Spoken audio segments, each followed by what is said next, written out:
Ahora sí. Bien. Ya entonces, recapitulando. Viene una generación de extraterrestres desde afuera. 10 extraterrestres. Eran re simpáticos los extraterrestres, así que los invitamos a ver un partido de fútbol como buenos panas. Nos sentamos a ver el partido de fútbol. Y los extraterrestres no nos quisieron decir que ellos no sabían qué estaba pasando porque no lograban ver el color negro y el color blanco sucesivamente. Entonces ellos estaban bien perdidos a la hora de ver el partido de fútbol, porque había gente corriendo de un lado para otro, le pateaban el aire, como que se pateaban el aire mirándose y después corrían.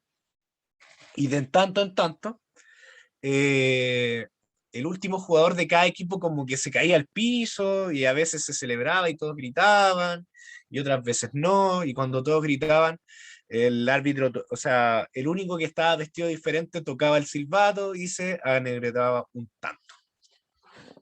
Entonces estos extraterrestres no querían quedar como tontos, porque ¿cómo vaya a quedar como tontos frente a los otros, a las otras especies?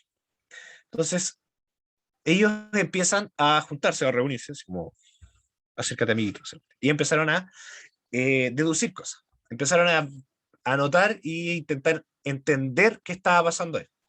Entonces llegaron a distintas conjeturas, llegaron de que se jugaba en equipos de 11 jugadores cada uno, lo identificaron por el color, que uno se quedaba dentro de como esas cajitas con redes, también se lograron dar cuenta que había un árbitro que moderaba, eh, se lograron dar cuenta de algunas estrategias, de que habían distintas posiciones, también se lograron dar cuenta de que de que había una simetría, por cada posición que estuviese en un equipo, había un homólogo en el otro equipo, que los jugadores se identificaban con distintos nombres, pero aún así no lograban entender qué se estaba haciendo, no lograban entender qué estaba pasando. Había muchos datos, muchos datos, demasiados datos, pero no lograban entender aún así cuál era el sentido del juego. Y en ese momento, un extraterrestre que está ahí tranquilito, así, no había aportado mucho, dice lo siguiente. Supongamos que existe algo a lo cual le están pegando y nosotros no podemos ver. Onda, que existe algo ahí que no estamos viendo, pero que vemos cómo rebota, que le pegan a algo y que al momento, el previo instante a que el árbitro pite y se suma un tanto, en la red de atrás del último jugador se logra ver algo esférico tocar la red. Nosotros no lo podemos ver. Pero ¿qué crees que está causando eso? Entonces él dice que una posible solución es que ese balón, es que exista un balón, una esfera a la cual se le patee y que cada vez que esta esfera entre al arco oponente se marque un tanto. Todos lo miraron y lo pensaron. Y si bien ellos no podían verlo, le daba sentido a todos la información que tenían en ese tiempo. Entonces, ¿qué es lo importante de esta anécdota, historia, experimento mental? Es entender eso, que no necesitas ver algo para explicar que está ahí, para entender que está ahí, sino que cuando tú propones un modelo o propones una explicación, debe en primer lugar darle sentido a toda la información que ya tenía y además poder unirla toda en base a algo. Entonces, con la existencia de un balón, tenía sentido que esa persona se lanzase el último y no se cayera así como, me desarmo, para intentar detener el balón. Cuando ese balón entraba al arco, lo lograban ver no directamente, sino que lograban ver los efectos que éste tenía sobre la red. Entonces, si ustedes les preguntan, esto es súper importante, ¿cómo ustedes pueden ver los átomos? Ustedes les pueden decir, nosotros no podemos ver los átomos, pero podemos ver, entender y comprender muchos fenómenos de experimentación en base a suponer que ahí hay átomos. Y podemos comprobar que existen los átomos en base a experimentos que, si bien no vemos los átomos, vemos los efectos que deberían tener los átomos. Dicho esto, vamos a un experimento de 1905, ¿ya? que es el movimiento browniano. Harto ojo aquí. Esto es, lo que ustedes ven aquí, es un grano de polen, que se rasgó y está visto en microscopio. Esto tienen que pensar ustedes lo siguiente. Piensen que ustedes son una persona en una piscina y la piscina está bajo techo. Entonces no hay nada más y está en murallas. Y ustedes están en la piscina con su flotador, ¿ya? O parados en la piscina y no se están moviendo. Llegado un momento, ustedes, si nada perturba el agua, va a estar el agua calma. Entonces se va a ver completamente lisa y ustedes van a estar ahí estáticos si es que nada los mueve sobre el agua.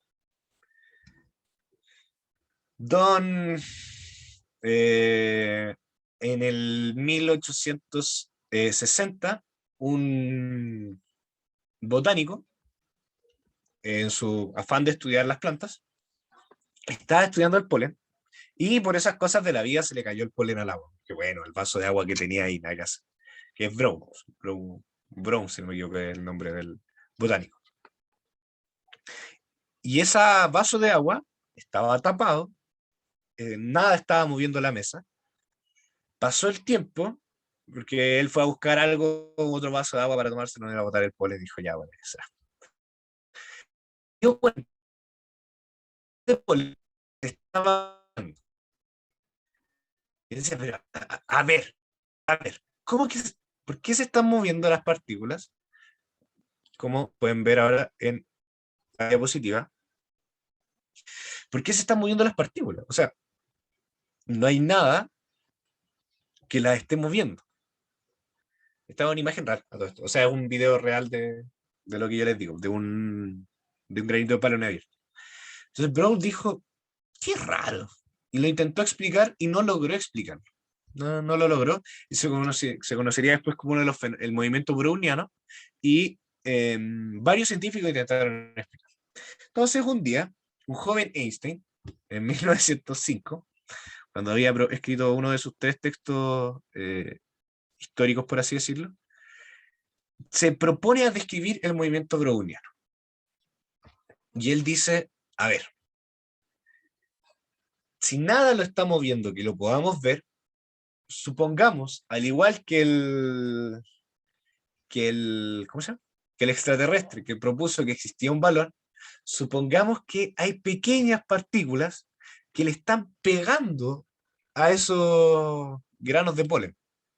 Entonces, si bien a nivel macroscópico, lo más grande, el agua parece estar completamente inmóvil, templada, tranquila, en lo más pequeño hay partículas de agua, las que componen el agua, que se están moviendo a toda velocidad y están chocando con estas partículas de polen.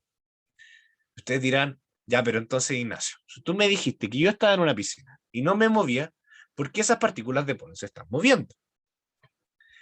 Y ahí es donde empieza a influir el tamaño. Entonces, claro, nosotros no sentimos los átomos chocar y tampoco nos mueven porque somos muy grandes. Pero estas partículas de polen, que son muy pequeñas, de hecho, la de adentro del polen no se logra ver a simple vista, sino solamente con microscopio, sí se ven afectadas por el movimiento de los átomos.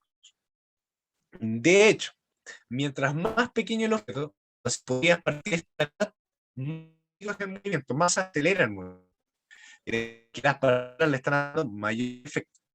Tiras a una persona, un balón una pelota de ping pong, rebota.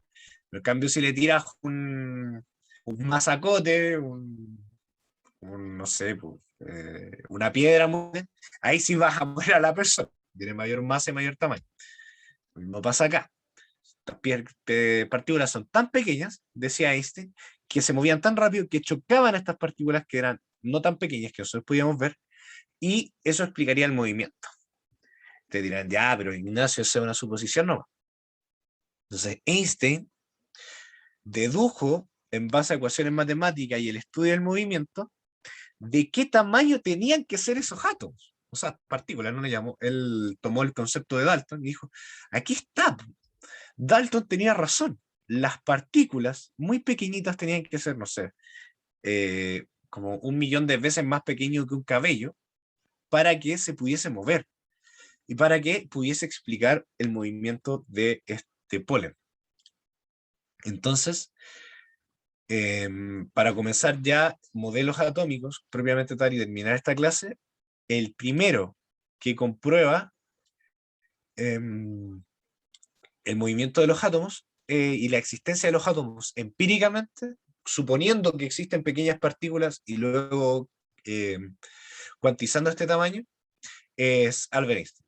Entonces, de aquí comienza la historia, una historia muy entretenida que es de 1920, de 1905 a 1925, que es la que vamos a trabajar en el próximo, la próxima clase.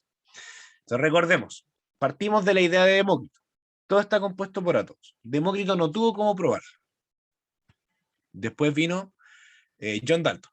John Dalton, en base a las incongruencias en los modelos de del elementarismo, ¿sí? Se dio cuenta que quizás la idea de alguien antiguo llamado Dalton no estaba tan loca. Llegó a esa conclusión y después Einstein, un tiempo después, propone esto. Propone la explicación al movimiento browniano a través de la existencia de los átomos. Y aquí ya se comprueba de buena manera que los átomos existen. Este es el primer experimento que da ciencia cierta y comprueba la existencia de los átomos.